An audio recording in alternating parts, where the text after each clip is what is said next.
Hello everyone, back again with me Shifadina and we gonna continue reading my LPDP Essay. Nah, kali ini kita akan baca bagian alasan kenapa kamu layak mendapatkan beasiswa ini. So, without further ado, let's go!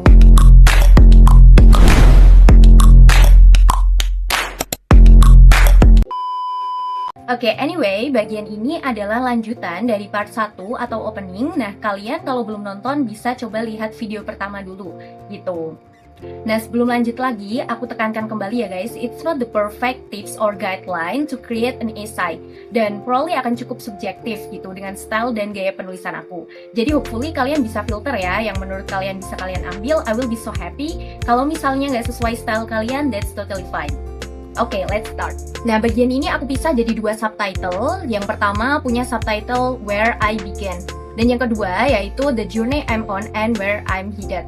So let's start from the first paragraph, Where I Began. Kalian bisa pause, screenshot, dan baca dulu. Udah selesai baca? Agak panjang ya. Sekarang waktunya kita bahas nih. Nah, masih ingat rules yang kita pakai di opening ya guys ya. Yang pertama, be honest. Dan yang kedua, bisa turn into storytelling. Dan yang ketiga, keep professional, preferably berbasis data. Nah, sebenarnya 3 rules ini berlaku di semua bagian.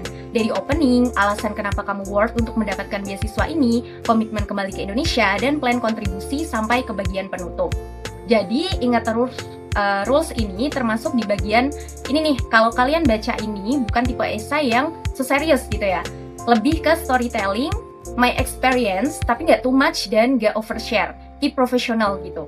Nah, bagian ini adalah kesempatan kita untuk tell and show our experience dari start sampai sekarang gitu. Kalau dari esaiku, kebetulan jurusan kuliah tujuanku adalah gizi, jadi aku linear gitu ya. Nah, aku cerita dari awal masuk kuliah di sini. Aku juga cerita tuh tentang pencapaian-pencapaianku selama masa studi, mulai dari finalis PIMNAS dan penerima pendanaan PKM Dikti, lalu pengalaman di perkuliahan kayak program dari kampus, CFHC IPE, sampai ceritain tentang skripsi aku. Kalau kalian baca ini, udah ngikutin 3 rules yang kusebutin di awal, seperti be honest, turn into storytelling, dan keep professional. Nah, masuk ke pembahasan ini sebenarnya ada 1 rules lagi gitu, fokus ke main goal. Nah, di sini case-nya main goalku adalah bidang gizi dan pangan, spesialisasi di maternal and pediatric nutrition. Lalu aku mau lanjut kuliah nih di Clinical and Public Health UCL. Jadi setiap paragraf ku kaitin nih sama ini. Waktu itu ada yang nanya aku via Instagram, yaitu tips cari benang merah antara past and future tuh gimana gitu. Nah, sebenarnya guys, menurut aku benang merah itu bisa kita dapat kalau kita punya main goal.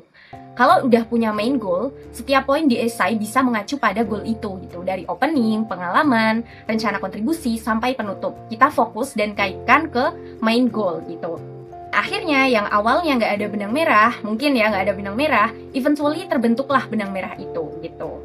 Nah, ini contohnya aku masuk ke gizi kesehatan ya. Nah, di sini nggak hanya aku paparin apa yang bisa aku paparin, nggak gitu. Jadi, harus ku kaitin nih sama main goal. Jadi, aku nulis kayak gini. As I engage with my studies, my interest in dietetics deepen, especially in the area of maternal and child nutrition. I began to understand how our dietary choices play a crucial role in health, not only for ourselves, but also for the children we raise and the communities we belong to. Karena bisa aja kan, kebetulan aku suka gizi olahraga nih misalnya, lalu ku paparin di sana. But it has no connection with my goal. Jadi yang kutulis di sini ya yang berkaitan gitu.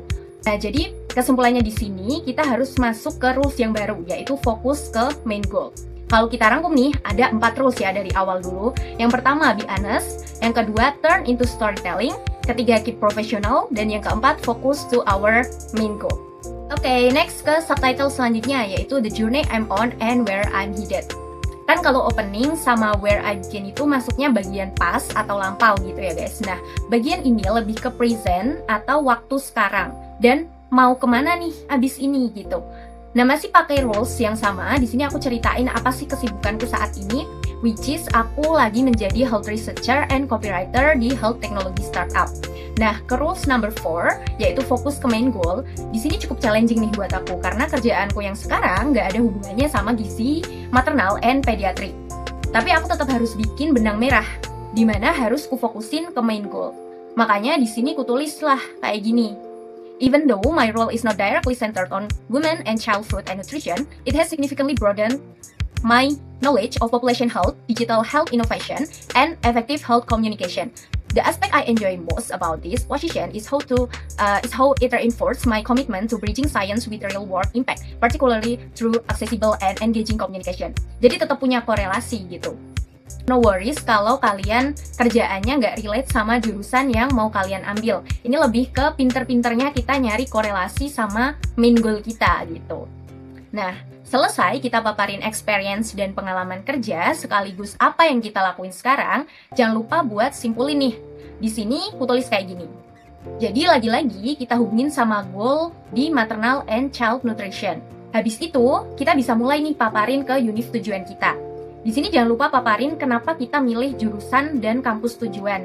Jadi ada alasan gitu loh, dan alasannya yang make sense. Balik lagi ke rules keep profesional dan berbasis data.